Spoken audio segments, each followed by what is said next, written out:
Halo Happy Investor, kembali lagi dengan NH Korindo Sekuritas. Kali ini akan memaparkan salah satu emiten yang akan listing di Bursa Efek Indonesia, yaitu PT Harta Jaya Karya Tbk dengan kode emitennya MEJA. Kita lihat untuk profil dari perusahaan ini dulu. Jadi pada awal pendirian, perseroan berusaha di bidang pembangunan sebagai pengembang antara lain pemborong pekerjaan bangunan, jasa konsultan desain interior, dan perdagangan furnitur pada tahun 2012, di mana yang bermula dari perseroan berdiri dan membuka workshop di Sawangan dengan luas sekitar 600 meter persegi. Ditambah pendirian setahap demi setahap, perseroan secara perlahan mulai melengkapi kebutuhan perusahaan dengan matang secara legalitas, sertifikasi keahlian, dan perubahan struktur modal. Titik tolak perkembangan pesat perseroan ini dimulai dari kesempatan untuk dipercaya menjadi vendor di berbagai instansi pemerintah seperti Dewan Perwakilan Rakyat Daerah DKI Jakarta, Kepolisian Republik Indonesia, dan Kementerian Perdagangan Republik Indonesia. Perseroan juga mulai menjadi mitra utama perusahaan-perusahaan swasta yang terkenal seperti PT Bank Mandiri Persero Tbk, PT Trinusa Travelindo, PT Goodyear Indonesia Tbk, dan British Coal Jakarta. Hingga saat ini, perseroan fokus dalam 3 segmen bisnis, antara lain konsultasi desain, pelaksana konstruksi interior, dan pabrikasi furnitur. Nah, di sini untuk produk-produk dari perusahaan sendiri, yang pertama itu mengenai konsultasi desain. Perseroan menawarkan jasa konsultasi desain mulai dari perencanaan ruang hingga dengan pemulihan bahan yang digunakan. Kemudian yang kedua ini pelaksana konstruksi interior. Perseroan memiliki kapabilitas dalam bidang kontraktor interior untuk mewujudkan desain awal sesuai dengan kebutuhan dan keinginan klien. Kemudian yang ketiga ini pabrikasi furnitur.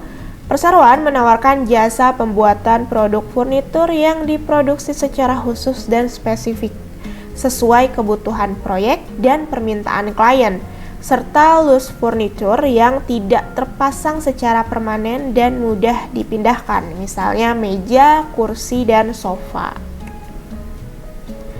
Nah, di sini untuk struktur IPO-nya, jumlah saham yang ditawarkan sebanyak 480 juta lembar dengan persentase IPO-nya 25,03% dari modal ditempatkan dan disetor penuh setelah penawaran umum.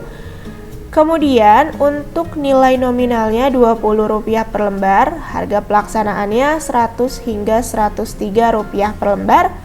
Nilai IPO-nya itu maksimal 49.440 juta rupiah. Dengan penjamin emisi kali ini ada PT MNC Sekuritas. Nah, tidak hanya saham, emiten ini juga mengeluarkan waran sebanyak 480 juta lembar dengan persentasenya 33,39%, nilai nominalnya Rp20 per lembar. Harga pelaksanaannya itu di kisaran Rp115 hingga Rp125 per lembar dan rasionya 1:1. Kemudian untuk jadwal IPO, masa penawaran awal itu 18 hingga 24 Januari, tanggal efektifnya 29 Januari, masa penawaran umum 31 Januari hingga 5 Februari, tanggal penjatahannya 5 Februari, tanggal distribusi saham 6 Februari, dan tanggal pencatatan di Bursa Efek Indonesia yaitu 7 Februari. Dana hasil IPO ini secara rinci akan digunakan oleh emiten, antara lain 24% untuk pembelian aset tetap berupa peralatan kerja kantor, peralatan kerja proyek, dan kendaraan. 4%-nya akan digunakan untuk sewa bangunan dan kendaraan, serta pengembangan sistem informasi dan jaringan. 72%-nya akan digunakan sebagai modal kerja perseroan, antara lain namun tidak terbatas untuk pembelian persediaan bahan baku, biaya kontraktor, desain interior, dan pengadaan furniture.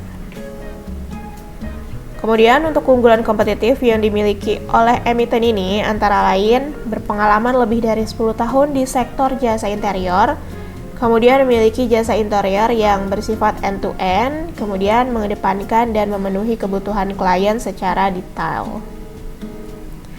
Untuk faktor-faktor risiko utama yaitu risiko pendanaan modal kerja, Risiko usahanya antara lain risiko perubahan regulasi impor bahan baku, risiko pergerakan nilai tukar mata uang asing, risiko tingkat suku bunga kredit. Nah, untuk risiko umumnya antara lain risiko perekonomian global, risiko tuntutan atau gugatan hukum, serta risiko likuiditas. Adapun bagi investor, risiko yang patut diperhatikan ada risiko tidak likuidnya perdagangan saham perseroan di bursa, kemudian risiko terkait pencatatan saham di papan akselerasi, risiko harga saham yang dapat sangat berfluktuasi, serta risiko kemampuan perseroan membayar dividen di masa depan.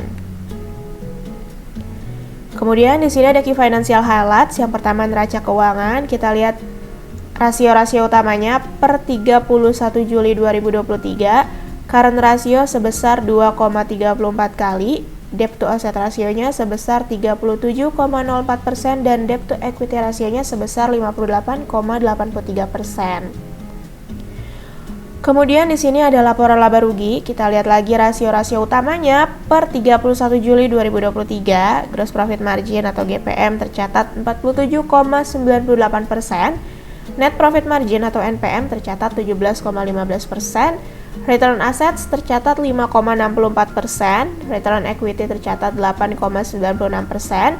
Revenue mengalami pertumbuhan sebesar 1,45% dan juga diiringi oleh gross profitnya yang mengalami pertumbuhan sebesar 13,93%. Oke, sekian mengenai paparan IPO kali ini. Terima kasih.